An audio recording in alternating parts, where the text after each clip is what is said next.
All right, we're going to be using the distributive property in class this week.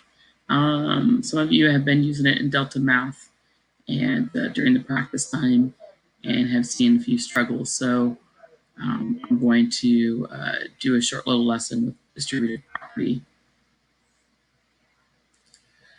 So what I would like you to do is if you would get out paper and pencil, get your math spiral out, and let's go ahead and copy notes. My suggestion is that you copy the examples as we kind of go through them and add some information into your notebook so that you can have something to come back and refer to. At any point, feel free to stop and pause the video so that you can write down any information that you deem important. All right, so let's go. So to distribute means to give something to each member of a group. So for example, one, we're going to use an area model. So this would be beneficial in a geometry class. So we're going to find the area of a rectangle whose width is 3 and whose length is 2, or x plus 2. Remember when we're looking at area is length times width of any type of shape. Okay, so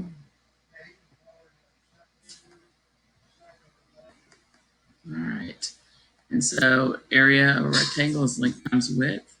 And so when I look at this first area or first rectangle, I notice that its length is x plus 2 and its width is 3.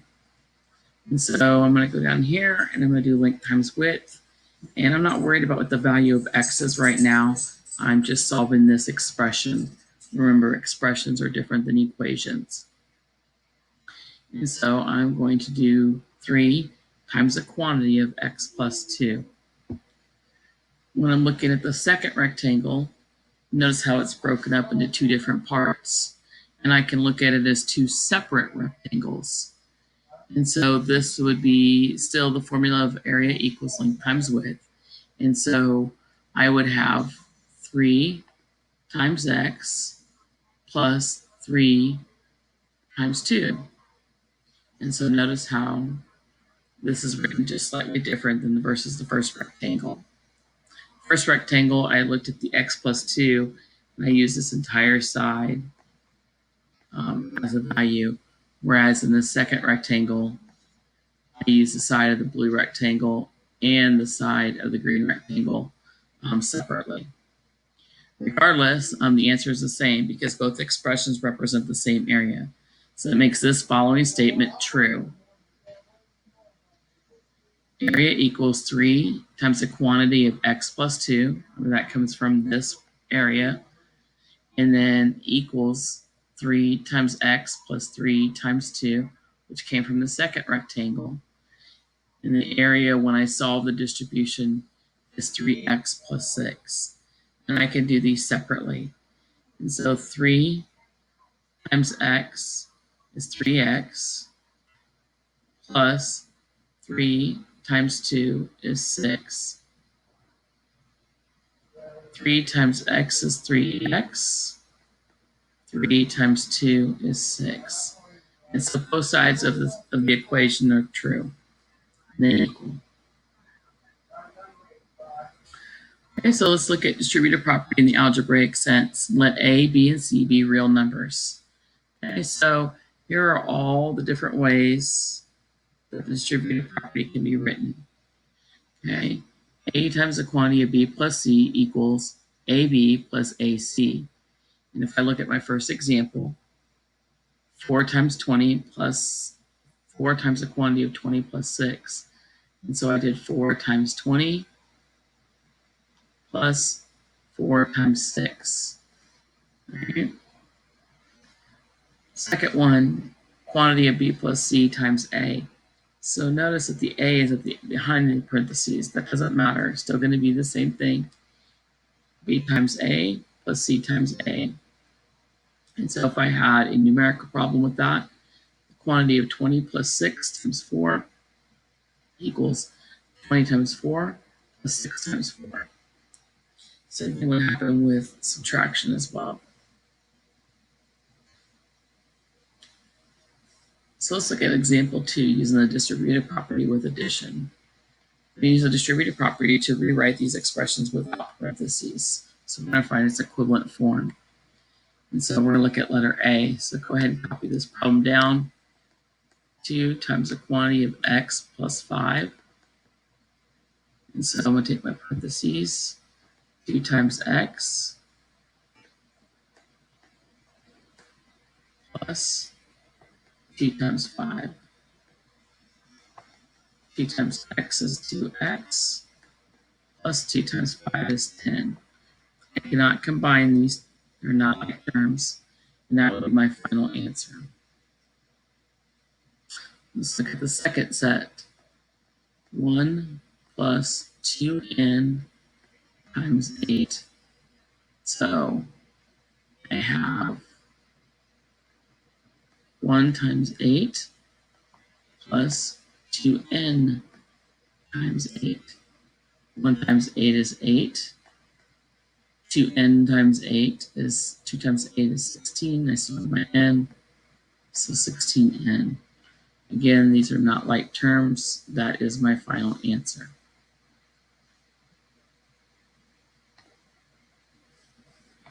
In example 3, we're going to use the distributive property with subtraction. And so we're going to rewrite these expressions with parentheses. And so on letter A, we have 3 times the quantity of 1 minus y. Take 3 through each part of the parentheses. 3 times 1 minus 3 times y. 3 times 1 is 3. 3 times y is 3y. They are not like terms. This is my final answer. Notice in B, I've got the quantity of 2x minus 4 times 1/2. So now I have a fraction. 2x minus 4 times 1/2. 2x times 1/2 minus 4 times 1/2. Okay. So in this one right here, I can do a little bit of canceling before I multiply out. And so the 2's are going to cancel out. And so really I'm just left with 1x minus 4 and 2 have a common factor of 2. 2 goes into 2, 1.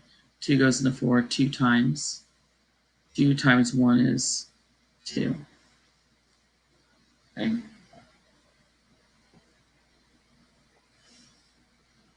All right. Example number 4. Using the distributive property.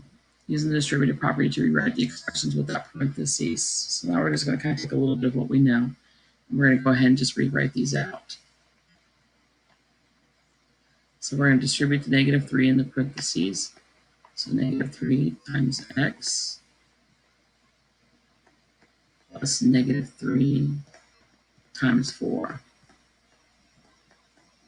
So negative 3 times x is negative 3x.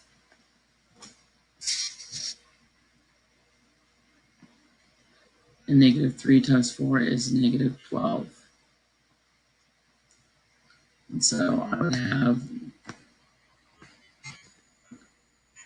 this as my final answer right here. Negative 3x plus a negative 12.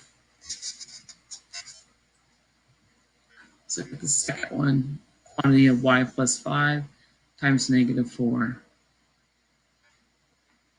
Y times negative 4 plus 5 times negative 4.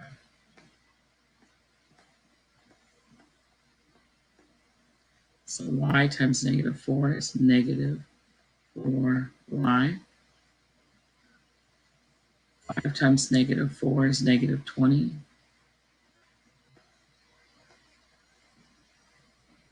Okay. So this will be my final answer right here. So on this one, notice how it's just a negative in front of the parentheses. That can be rewritten as a negative 1. So I've got negative 1 times the quantity of 6 minus 3x plus 2 times the quantity of x minus 4. So I'm going to take my -1 through my parentheses here. -1 times 6 minus -1 times 3x plus 2 times x minus 2 times 4. Okay, so let's go ahead and simplify here.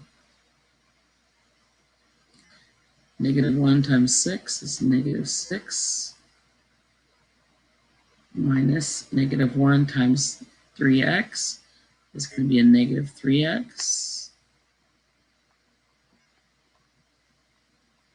2 times x is 2x.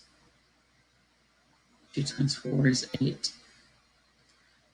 Now I have some like terms that I can combine. A couple of other things that I want you to see as well.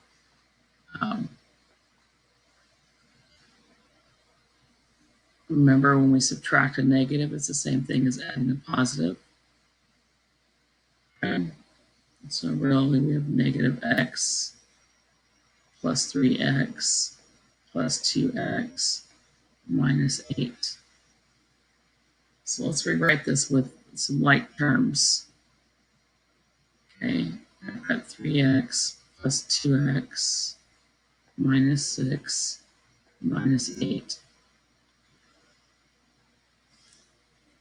3x plus 2x makes 5x. Minus 6 minus 8, or plus -6 plus a -8, it's going to be -14. 5x minus 14 is our final answer. Okay. So again, when I have just a negative outside the parentheses with no number, we can make the assumption that that is a -1. Okay.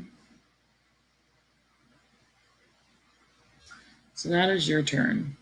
I want you to write these 5 problems into your notebook, and I want you to solve them each individually.